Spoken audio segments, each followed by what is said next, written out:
Hi, இந்த வீடியோவில் நம்ம இந்த பில்டிங்கில் பார்த்தீங்கன்னா பேஸ்மெண்ட்டில் வந்து எந்த மெட்டீரியலை வந்து நம்ம ஃபில்லிங்க்கு யூஸ் பண்ணலாம், கரெக்டான மெட்டீரியல் நம்ம வந்து ஃபில் பண்ணுறது மூலிமா ஃப்யூச்சரில் வந்து வரக்கூடிய ப்ராப்ளத்தை நம்ம எப்படி வந்து தடுக்கலாம் அப்படின்றத இந்த வீடியோவில்.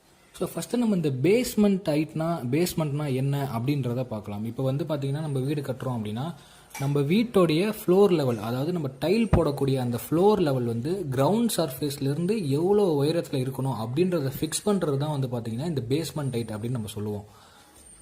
ஸோ இந்த பேஸ்மெண்ட் ஹைட் வந்து பார்த்தீங்கன்னா ரோட் லெவலை விட ஒரு குறிப்பிட்ட அளவு வந்து உயரத்தில் இருக்கணும். இது ரெண்டுமே ஒரே அளவில் இருந்ததுன்னா ஃப்யூச்சரில் வந்து ஃப்ளட்டு வந்தாலோ இல்லை மழை பெஞ்சாலோ அந்த தண்ணி வந்து நம்ம வீட்டுக்குள்ள வர்றதுக்கு வாய்ப்பு இருக்குது. ஸோ அதனால் இந்த பேஸ்மெண்ட் டாப் வந்து பார்த்தீங்கன்னா ரோட் லெவலை விட ஒரு குறிப்பிட்ட அளவு மேலே இருக்கிறது ரொம்ப நல்லது.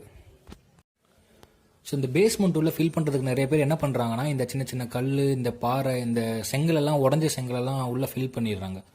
இப்படி பண்ணுறதுனால அது உள்ளே வந்து பார்த்தீங்கன்னா வாய்டு கிரியேட் ஆகுது. வாய்டு அப்படின்னா கேப்னு சொல்லுவோம். இப்படி இருக்கிறதுனால ஃப்யூச்சரில் என்ன நடக்குதுன்னா கேபிலரி ரைஸ் மூலிமா வாட்டர் வந்து கீழே இருந்து மேலே வரும் பொழுது அந்த மண் வந்து கீழே வந்து செட்டில் ஆகுது, கீழே இறங்கிடுது. அப்படி இறங்கும் பொழுது நம்மளுடைய அந்த டைல் லெவலும் வந்து பார்த்திங்கன்னா கூடவே வந்து இறங்க வாய்ப்பு இருக்குது. டைலாக இருந்தாலும் சரி, இல்லை சிமெண்ட் ஃப்ளோரிங் போட்டாலும் சரி, அது மண் இறங்கும்போது அது கூடவே வந்து அதுவும் கீழே வந்து சேக் ஆகிடுது, இறங்கிடுது.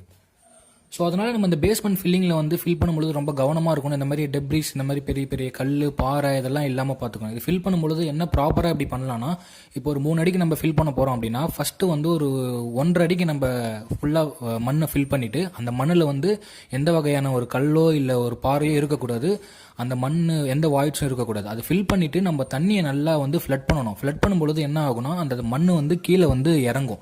திரும்ப நம்ம வந்து பேலன்ஸ் இருக்கக்கூடிய அந்த 1.5 அடிக்கு வந்து நம்ம திரும்ப வந்து சாயிலை ஃபில் பண்ணி நல்லா வந்து தண்ணியை ஃப்ளட் பண்ணி நல்லா காம்பேக்ஷன் பண்ணணும். அப்படி பண்ணும்பொழுது நம்ம அந்த சாயில் வந்து நல்லா வந்து காம்பேக்ட் ஆகும் பொழுது ஃப்யூச்சரில் வந்து அது இறங்காமல் இருக்கிறத நம்ம என்ஷூர் பண்ணலாம். ஸோ இப்படி பண்ணும்பொழுது வந்து ஃப்யூச்சரில் நம்ம வந்து டைல் லெவலாக இருந்தாலும் சரி, இல்லை அந்த சிமெண்ட் ஃப்ளோரிங்காக இருந்தாலும் கீழே வந்து அது இறங்காமல் இருக்கிறத நம்ம வந்து தடுக்கலாம். பண்ணுங்கள், மறக்காமல் சேனலை சப்ஸ்கிரைப் பண்ணிவிடுங்க. ஸோ